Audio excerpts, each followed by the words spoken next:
네, 강프로입니다. 두산에너빌리티 보겠습니다. 자, 급락장이 나왔습니다. 3월 3일 날 기준이고요. 하락 구간은 13.9% 떨어졌습니다. 10만 원을 계속해서 지켜왔었는데 뭔가 지정학적인 위험이 터졌죠. 미국에서 시작한 이란 공습, 그리고 뭔가 전쟁으로 확전될 수 있다는 그런 공포감이 시장을 지배했었던 하루입니다. 두산에너빌리티에 뭐 특별한 이슈가 있거나, 그리고 그동안 발생했었던 AI에 대한 모멘텀이 훼손됐거나 그런 부분은 전혀 없습니다. 자, 무슨 얘기냐? 시장 투매가 나왔다는 거예요. 근데 제가 계속 강조를 드렸었던 부분이 있죠. 시장 투매가 나오는 부분은 무조건 시장이 이격이 벌어져 있을 때, 또는 이미 추세가 망가져 있을 때. 자, 그럼 시장 기준에서 한번 볼게요. 업종 차트 보면서 이야기를 드립니다. 지금은 어때요? 이격이 크게 벌어져 있는 상황입니다. 코스피 기준에서 7%나 떨어졌는데도 불구하고 아직까지 5,800포인트 부근이고요. 그리고 22평일 이 가격 5,550포인트까지 250포인트 정도가 남아 있습니다. 무슨 얘기냐? 그만큼 큰 이격도가 벌어져 있었다는 거고, 무슨 뭐 이란과의 전쟁이 확전될 수 있다, 길어질 수 있다, 이런 부분까지 연결을 시키는 분들이 있는데 전혀 무시하면 됩니다. 왜 그러냐? AI에 대한 투자는 전혀 훼손되지 않았기 때문에. 근거를 보여드릴게요. 다른 것들 싹 다 빼고 하나만 보면 됩니다. 메모리 가격. 자, 메모리 가격이 버티고 있다고 해서 삼성전자의 시세가 버텼느냐? 그것은 아닙니다. 왜? 삼성전자의 시세가 이렇게 나오기 위한 조건, 물론 메모리 가격이 포함되어 있었던 것도 맞지만 그만큼 미래 가치가 좋아지는 부분을 선반영했었던 부분이 있기 때문이에요. 근데 그 선반영한 기준치 자체가 언제입니까? 제가 계속 말씀드리는 부분이 이거예요. 신고가 이후다.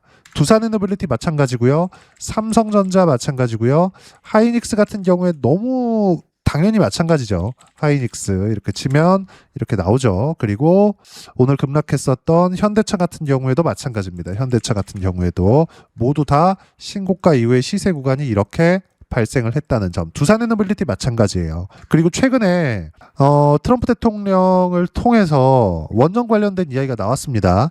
미국에서 빅테크들이 AI 데이터 센터를 만들죠. 여기서 너무 전기 사용량이 많다 보니까 한 가지 코멘트가 나왔습니다. 그게 어떤 코멘트였나요? 아까 전에 제가 이야기를 드렸죠. 미래 가치가 좋아지는 것, 그러기 위한 조건. 데이터 센터에서 사용하는 전기는 니들이 책임져라. 각자 지어라. 이런 얘기가 나오자마자 두산에너빌리티도 10만 원 위쪽에서 놀기 시작을 했고, 그리고 BHI, 그리고 현대건설, 이런 종목군들이 폭등했습니다. 물론 이때 두산에너빌리티는 25년도부터 큰 시세를 냈었기 때문에 뭔가 10만 원을 돌파하는 이 상황이 약간 조금 주춤주춤했었죠. 근데 그 이후에는 뭐가 나왔어요? 당연히 신고가 구간의 시세 구간이 나왔다. 물론 여기서 많이 올랐기 때문에, 장기간 상승을 했기 때문에 그 피로감이 아직 훼손되지 않았지만, 이번 조정을 끝으로 두산에너빌리티를 포함해서 원전 종목군들은 다시 강세를 보일 수 있습니다. 왜 그런지에 대해서 이야기를 드릴게요. 그 전에 이걸 보셔야 돼요. 제가 두산에너빌리티를 기준해서 관련돼 있는 종목군들 하락을 했죠. 그게 BHI나 현대건설과 같은 종목입니다. 실전에서의 상황 보여드릴게요.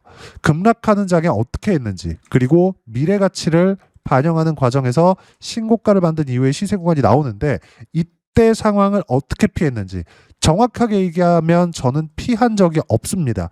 내려가는 걸 보고 매도하겠다고 이야기를 했고, 그만큼 3월 3일 급락장은 떨어지는 것을 확인하자마자 매도 구간을 바로 잡은 결과 조회를 눌러가면서 보여드릴게요.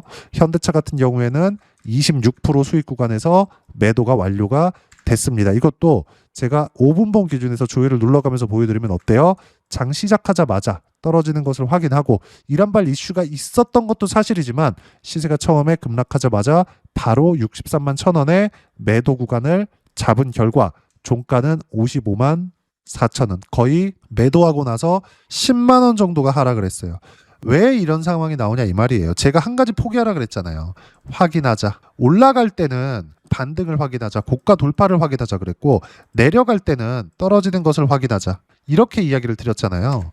일봉으로 제가 다시 보여드리더라도 어때요? 신고가 이후에 매매 구간 잡는 거. 두산에너빌리티를 포함해서 관련주들, 현대건설이나 이런 종목군들 보더라도 너무 당연하죠. 신고가 이후에 매매 구간을 잡았고, 정확히 3월 3일 날 49.6%. 근데 이게 끝이 아니죠. 1월 달에도 43%, 3월 달에도 49%, 모두 언제? 신고가 구간에. 이런 시세가 왜 나오는 걸까요? 주식시장은 철저하게 선반영하니까.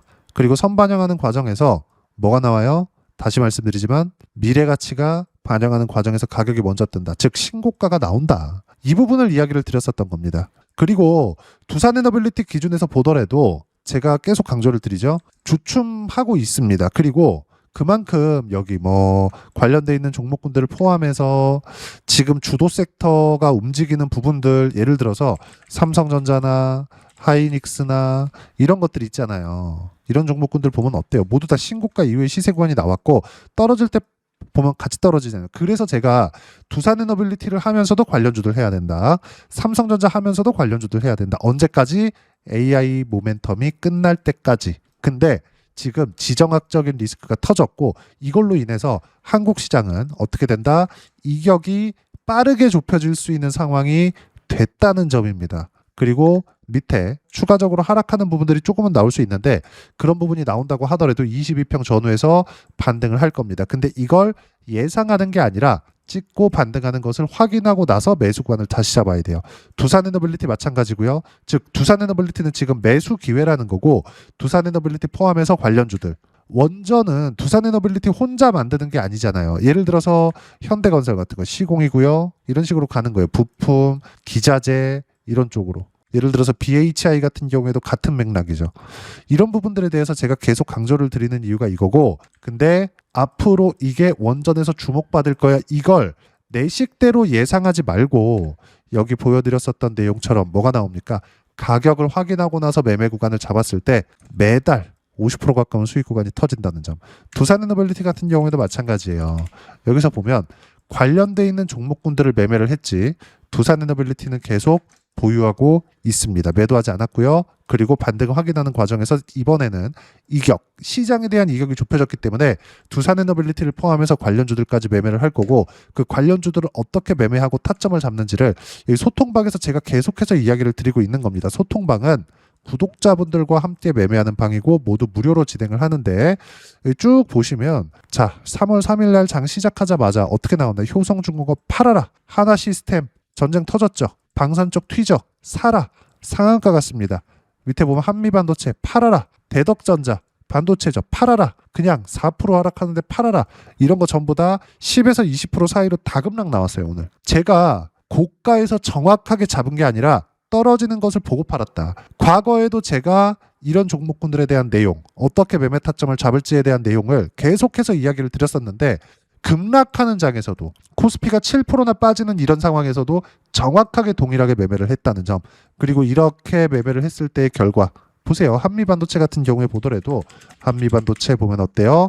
팔고 나서 급락. 결과는 42% 수익. 3월 달에만 42%를 받느냐? 아니죠. 36% 1월 9일 날, 54% 작년 11월 4일 날. 거의 뭐 한 달 반 터울로 30%, 40%, 50%까지 수익 구간을 계속해서 넘나들고 있어요. 그만큼 시장이 좋았다는 거지만 시장이 좋은 상황에서도 무조건 주도주들, 신고가를 가고 튀어가는 종목군들만 강세를 보이면서 간다는 점. 그리고 이런 내용들은 소통방에서 어떻게 매매를 해야 되는지 그리고 여기 보시면 어떻게 타점을 잡아야 되는지 여기 다 주도 섹터에 대해서 이야기를 드리고 있는데 다시 한번 강조를 드리지만 두산에너빌리티는 끝이 아니고 강세장도 끝이 아니다. 단지 높은 이격을 좁히는 과정에서 이란 변수라는 뭐 변수라고 하긴 그렇죠. 계속해서 말이 나왔으니까 트리거가 터진 겁니다. 그리고 이런 부분들 소통방에서 무료로 공유를 하고 있으니까 댓글, 구독과 좋아요 눌러주시면 제가 링크를 올려드리도록 하겠습니다. 자, 급락장인데 걱정을 하셨을 것 같습니다. 근데 항상 강조드리죠. 주도 섹터의 변화는 없다. 여기서도 말씀드리죠. 강세장의 변동성은 크다. 타점 공유할 때만 매매하면 되고요. 무엇보다 중요한 거 주도주만 해야 된다. 자, 항상 주도주만 하는 만큼 팔 때도 관련주들 무조건 매도를 했고 수익 실현을 했습니다. 무엇보다도 걱정되시는 분들은 영상 계속 봐주시면 제가 맞춰서 내용들 빨리빨리 올리도록 하겠습니다. 급락장 고생하셨고 주도 섹터 변화 없습니다. 무조건 여기 영상에서 이야기를 하는 대로 타점 보고 매매하면 됩니다.